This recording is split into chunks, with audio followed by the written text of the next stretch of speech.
Assalamualaikum warahmatullahi wabarakatuh. Saudara, kita sering mendengar kata ini, jihad. Jihad sering diartikan sebagai perjuangan. Sungguh-sungguh, tapi juga ada yang menyalahgunakan. Kali ini saya bersama dengan Profesor Dr. Kiai Haji Said Agil Siroj. Ayat-ayat langit with Profesor Dr. Kiai Haji Said Agil Siroj. Juga bersama rekan saya Bung Latif Siregar. Pak Kiai, Bung Latif, Assalamualaikum warahmatullahi wabarakatuh. Waalaikumsalam warahmatullahi. Kita siap-siap sahur lagi. Iya, siap. Kita menggali kali ini tentang jihad. Tapi banyak yang kemudian menyalahartikan. Itu bukan jihad, itu jahat. Bagaimana bedanya antara jihad yang asli dengan jihad yang jahat? Bismillahirrahmanirrahim. Pertanyaan sangat penting. Jihad dari kata jahada. Jahada artinya berupaya, bekerja keras. Kosakatanya bisa kata jihad sering diartikan perjuangan. Oke. Atau bisa berupa mujahadah. Mujahadah semakin bertambah hurufnya semakin tambah berat. Yaitu mujahadah ruhaniyah. Berjuang spiritual. Mujahadah. Spiritual itu ya? Spiritual. Mujahadah spiritual. Istighosah, doa bersama itu mujahadah. Ilmu, belajar, mujahadah. Ya. santren dan lain sebagainya. Ya, tapi yang penting mujahadah adalah berdoa. Berdoa yang sungguh-sungguh. Namanya mujahadah. Bukan jihad. Kalau jihad fisik lah. Kalau mujahadah spiritual. Kalau hanya capek mencari maisha, mencari rezeki. Jahdan. Jahad gitu aja. Kosakatanya. Sudah. Di dalam Al-Quran, kata perintah itu namanya fi'il amar. Kata perintah. Dasarnya fi'il amar. Itu ada yang bersifat wajib umum, ada yang wajib khusus. Sama-sama wajib. Seperti aqimus sholah, jalankan sholat. Itu wajib umum. Kapan saja, di mana saja, siapa saja. Tapi waqatilu fi sabilillah bi amwalikum wa anfusikum. Ya, waqatil ladzina kafaru aynama thuqifu. Perangilah orang kafir. Perangilah orang kafir dengan hartamu dan jiwamu. Jihad. Ini perintah wajib khusus. Khusus apa artinya? Kalau lagi perang. Kalau lagi diajak perang. Kalau lagi kita mempertahankan hak kita. Bukan setiap saat, setiap waktu kita harus perang. Kalau sholat sudah diatur kan. Sehari semalam di waktu. Harus sholat. Siapa saja. Kapan saja. Di waktu harus sholat. Tapi kalau perintah perang. Kalau situasinya lagi sedang perang. Ada ayat begini punya. Walladzina ukhriju min jarihim wa udhu fi sabili wa qatalu wa qutilu law kaffiruna anhum sayiat wa tudkhilannahum jannatin tajri tahtal anhar. Barang siapa keluar dari rumah, jihad, membunuh atau terbunuh, balasannya sorga, bidadari cantik sudah menunggu. Jadi pengantin. Ya, ya. Itu ceritanya perang Ahzab, perang multinasional. Semua pasukan Arab dikerahkan oleh Abu Sufyan menyerang Madinah. Di Madinah ada umat Islam berapa? 700.000 kurang. Umat Islam dalam Madinah paling 1.000 kurang jumlahnya. Jadi kata bahwa kalau kamu keluar dari rumah dan kamu mati mendapatkan sorga itu bukan ketika kita mencari nafkah biasa. Bukan lagi perang. Lah ini cerita gini, ceritanya itu konteks turunnya itu. Oke. Orang Madinah cuma jumlahnya umat Islam di Madinah jumlahnya kurang dari 1.000, 700 lah katakan. Sampai Nabi terpaksa membuat parit untuk menghalangi mereka masuk kota Madinah. Kalah jumlah itu? Jauh dong, 110.000. 110.000, Abu Sufyan yang memimpin. Jadi ucapan bahwa kalau kamu keluar rumah dan kamu mati mendapatkan surga itu adalah sebuah motivasi. Kamu berani saja keluar. Lah ini ketika Nabi bikin parit supaya menghalangi mereka bisa masuk. Ternyata beberapa di antara mereka yang kudanya besar. Bisa loncat parit. Nah, sahabat di Madinah sembunyi dalam rumah ketakutan. Turun ayat itu. Jangan takut.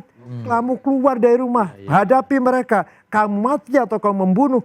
Surga balasannya. Jadi konteksnya harus tahu. Ketika lagi diperangin. Kita wajib keluar dari rumah. Siapa saja. Meskipun begini Pak Kiai. Banyak juga kemudian dari mereka-mereka yang tertangkap. Ini kita bicara soal teroris. Saya sebutnya langsung teroris gitu ya.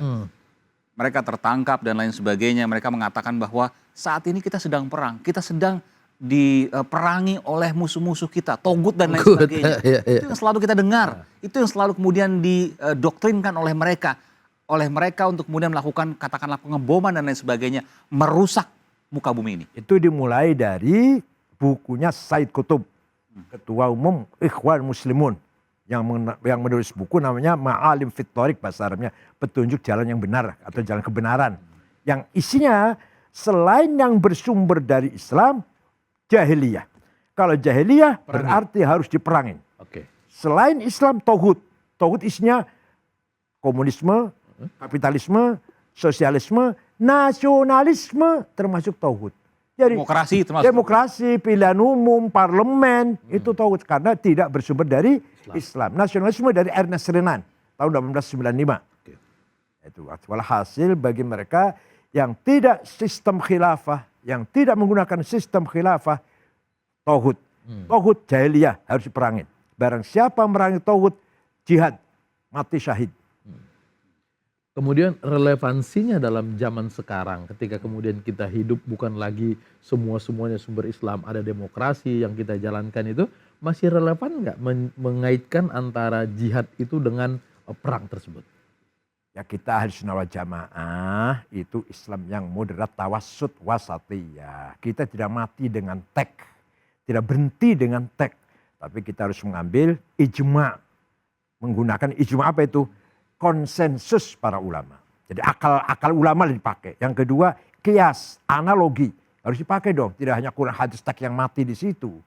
Nah, keadaan sekarang walaupun kita akui bahwa konsep nasionalis itu bukan dari Islam, dari Prancis misalkan, tapi Kiai Hasyim Asy'ari, Kiai Muhammad Dahlan, ya apa namanya, Ahmad Dahlan ya, Muhammadiyah, Kiai Agus Salim dari Syarikat Islam, Kiai Sulaiman Rasuli dari apa itu Perti ya, kemudian Wasliyah, semuanya Kiai Abdul Halim dari PUI, semua menerima. Keadaan konsep itu menerima. Yang penting target-target Islam tercapai. Keadilan, sejahtera, bersatu.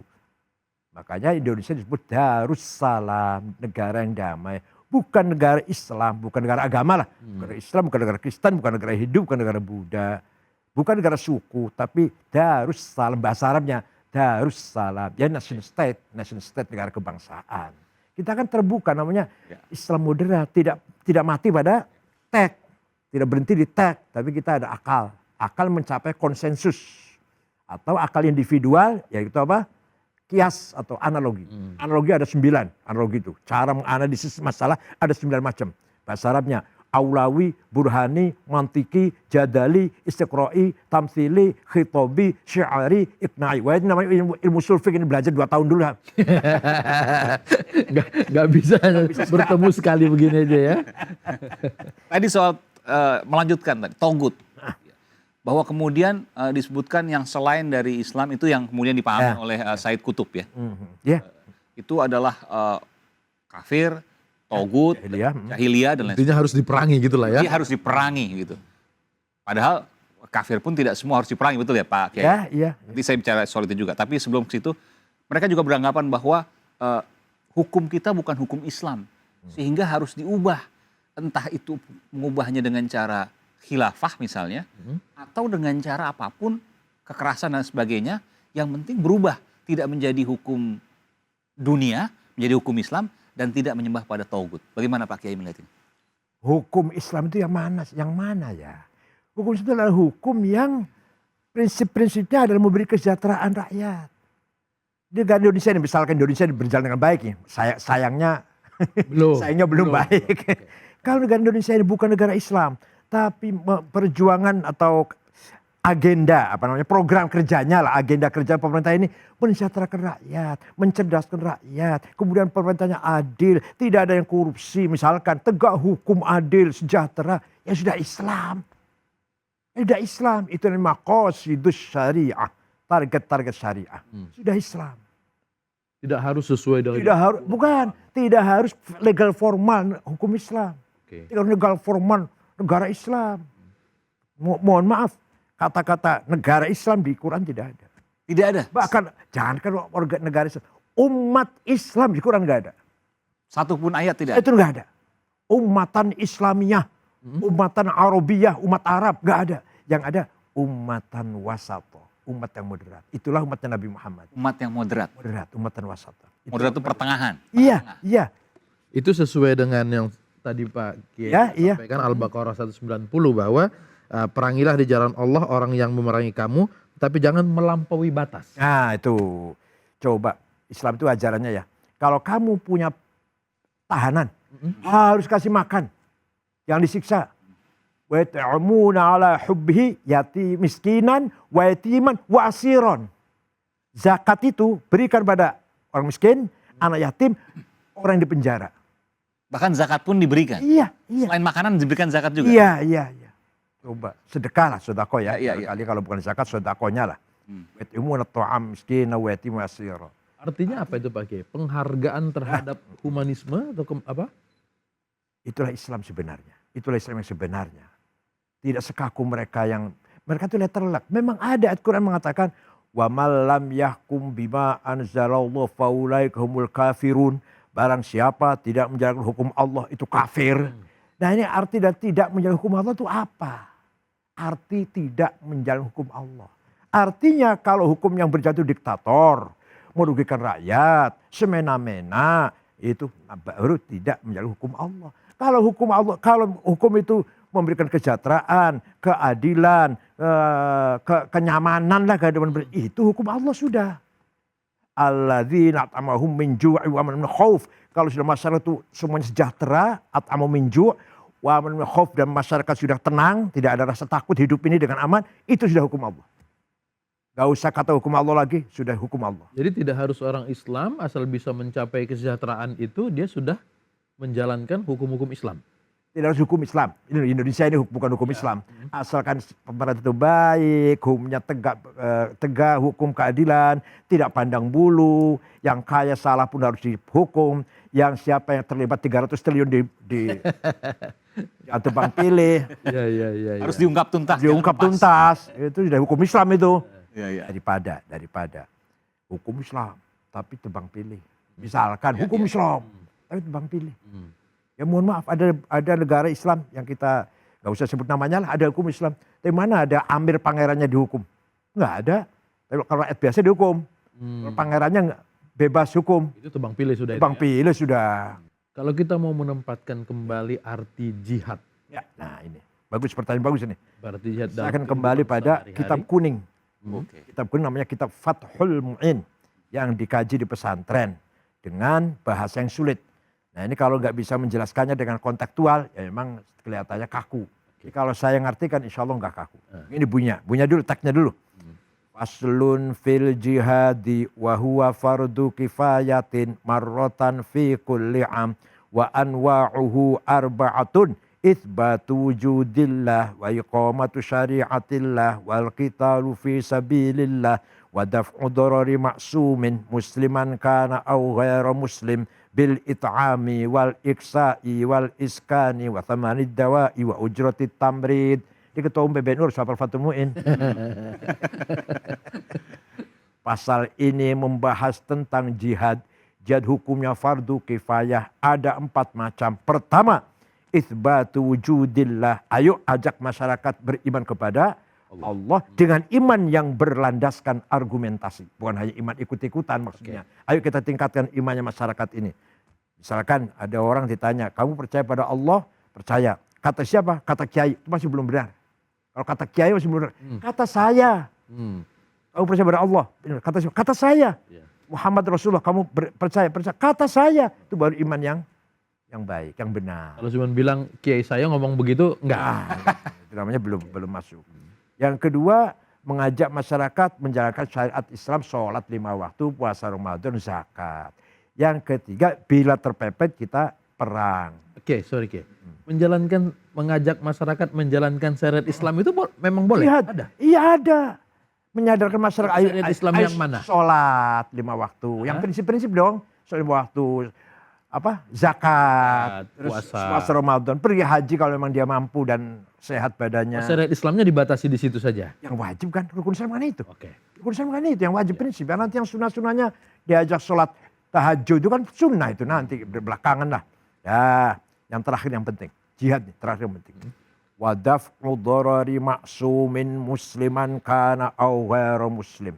Memberi perlindungan kepada warga masyarakat yang baik-baik, bukan kriminal lah, bukan pelaku kriminal. Muslim atau non muslim. Bil it'ami, mencukupi pangan, wal iksa'i sandang, wal iskari tempat tinggal, wa thamanid dawid harga obat-obatan, wa ujur tamrid dan biaya kesehatan. Masyarakat Indonesia yang baik-baik, muslim atau non muslim, harus dicukupi pangan, sandang, papan, sehat. Kalau tidak, pemerintah masih dosa. Itulah jihad. Masih bisa dibilang togut. Bilang tahu, masih dosa masih. Belum bisa mensejahterakan rakyat. Ini menarik juga, kalau dulu kita di Orde Baru ya. Iya. Hidup di Orde Baru sempat ya. Itu kita dengar sandang, pangan, papan. Ya. Islam lebih dalam dari itu. Sandang, pangan, papan, kesehatan. Kesehatan. Dan harga obat-obatan dan melihara kesehatan itu wajib pemerintah tuh. Melindungi masyarakat muslim atau non muslim. Itu dalam kitab kuning, Bu. Muslim atau non muslim. Asal orang itu baik-baik, bukan penjahat. Tidak dibedakan di situ. Tidak dibedakan. Non muslim pun harus hidup dengan aman, tentram. Di zaman Nabi seperti itu. Iya zaman Nabi. Kenapa kemudian sekarang banyak yang menyalahartikan bahwa kami ikut Nabi, maka orang yang tidak Islam, kafir, maka harus diperangi. Jangankan dilindungi, malah diperangi. Kafir itu yaitu orang Mekah, Quraisy yang menyembah pagan, yang menyembah batu pagan dan memusuhi Islam. Nabi berhubungan baik dengan Muqawqis, gubernur Mesir yang beragama ortodok, berhubungan baik dengan Raja Ethiopia Nagasi. Berhubungan baik. Nabi nikah dengan orang Kristen Maria Al-Qibtiyah, hadiah dari Muqawqis Mesir, orangnya cantik. Sebenarnya hadiahnya dua. Muqawqis kirim perempuan dua. Satu Maria Al-Qibtiyah, yang kedua Shirin. Yang Shirin kurang cantik, diberikan kepada sahabat Hasan bin Thabit. Kemudian yang Maria cantik diambil Nabi sendiri. Nabi kawin dengan orang Yahudi namanya Hafsah binti Huyai. Ada Quran yang jelas, ada Quran lagi. Ayat Quran yang jelas nih. La yanhakumullahu 'anil ladzina lam yuqatilukum fid din wa lam yukhrijukum min diyarikum an tuqsitu ilaihim wal hubbul muqsitin. Nabi tidak melarang kamu bergaul dengan orang non muslim yang tidak memerangi kamu. Yang tidak memerangi kamu dan tidak mengusir kamu dari negerimu. Yang dilarang itu adalah innama yanhaakumullahu 'anil ladzina qatalukum fid din wa akhrajukum min diyarikum wa dhaharu 'ala ikhrajikum an tabarruhum wa tuslimu inna tabarruhum wa mayyatun fa ulaika humudz zalimun. Yang dilarang adalah kamu berbaik-baik dengan orang kafir non muslim yang sedang memusuhi orang Islam. Mau contoh sekarang. Kau berbaik dengan Amerika mendukung untuk ngebom Irak. Itu tidak Kamu boleh. mendukung fasilitas agar Amerika silahkan mengebom Irak. Itu nggak boleh sebenarnya. Itu nggak boleh itu. Itu esensi dari jihad ya. Iya. Ini jelas sekali, ini walaupun singkat, kurang lebih setengah jam gitu ya. Kita bisa mendapatkan banyak sekali pesan yang disampaikan oleh Kitab kuning, bukan saya, bukan kitab kuning. Oke, bukan Pak Kiai ini. Fathul Mu'in. Itu bersumber dari hadis Rasulullah SAW. Oke, Pak Kiai, kita contohkan dalam kehidupan yang sekarang sedang terjadi sehari-hari. Ada orang yang bilang ketika ada warung masih buka di bulan puasa, lalu kemudian mereka paksa tutup. Ketika kita tanya, kenapa kamu lakukan itu? Saya jihad. Boleh kah itu? Itu jihad yang betul apa tidak? Salah. Kalau itu melakukannya dengan hawa nafsu. Kalau betul-betul jihad, pendekatannya bukan begitu. Pendekatannya disadarkan. Gini loh. Ada jihad yang dengan paksa, yaitu ketika menghadapi musuh. Ada berjuang namanya pendidikan. Pendidikan itu jihad. Kalau pendekatan pada orang yang lagi melakukan hal-hal yang bertentangan dengan Islam, ayo dikasih dakwah. Makanya kiai itu ya, semua kiai termasuk saya. Saya tahu hukum hudud. Yang mencuri potong tangan, yang zina gebukin 100 kali, yang minum arak 40 kali. Saya tahu kok yang pencuri potong tangan. Saya tahu. Tapi apa saya pernah menyampaikan itu di dakwah? Atau kiai-kiai menyampaikan itu dalam dakwah? Enggak. Kenapa? Yang penting kita ini menyadarkan masyarakat. Mencuri itu salah. Zina itu salah. Minum arak itu salah. Orang kalau sudah imannya masuk dalam hatinya, tidak akan zina, tidak akan minum arak, tidak akan mencuri, tidak akan membunuh orang. Ya sudah nggak usah dikatakan, awas kalau membunuh, panen kisos, kalau mencuri potong tangan nggak usah. Artinya tugas kiai itu Memberi pencerahan memberikan pada iman. mereka, kesan pada mereka, bahwa memberi keyakinan, sampai memang hati lah ya, menyadarkan membunuh itu salah, mencuri itu salah, zina itu salah, minum arak itu salah. Sehingga mereka tidak akan berbuat itu. Kalau nggak berbuat itu, ya udah nggak ada hudud, dan nggak ada hukum kriminal. Oke. Jangan, awas, jangan mencuri, potong tangan. Kadang-kadang yang ngomong, kadang-kadang pencuri juga.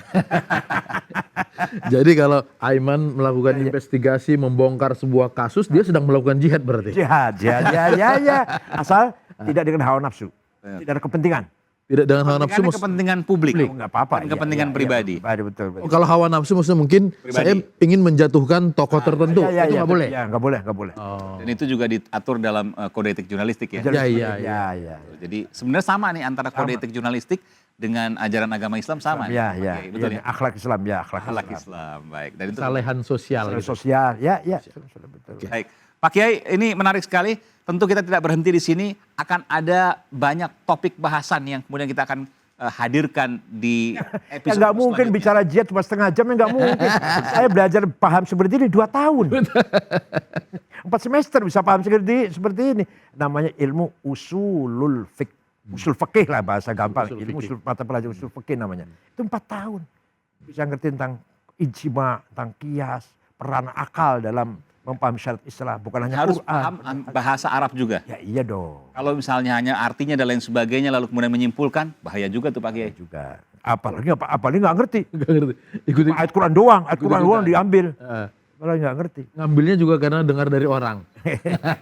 Katakan nggak ada ambil dari orang, ambil baca sendiri. Tapi sudah baca Quran, jangan sembarangan. Harus tahu konteks turunnya. Harus tahu balaghahnya.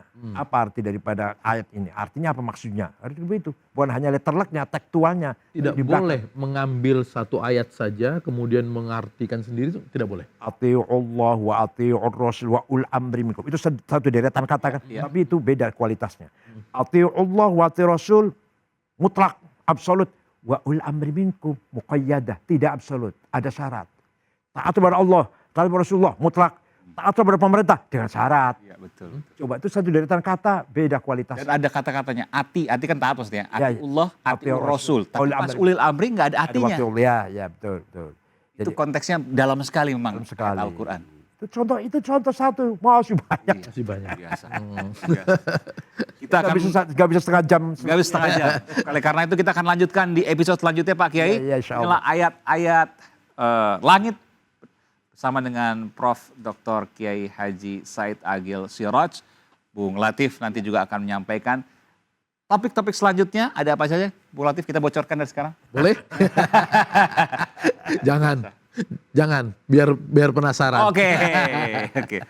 Kita akan lanjutkan nanti Pak Kiai di episode selanjutnya. Saudara, inilah akhir dari ayat-ayat langit bersama dengan Profesor Dr. Kiai Haji Said Agil Siraj. Saya Aiman Wicaksono undur diri bersama rekan saya Bung Latif Siregar dan tentunya Profesor Dr. Kiai Haji Said Agil Siraj. Assalamualaikum warahmatullahi wabarakatuh.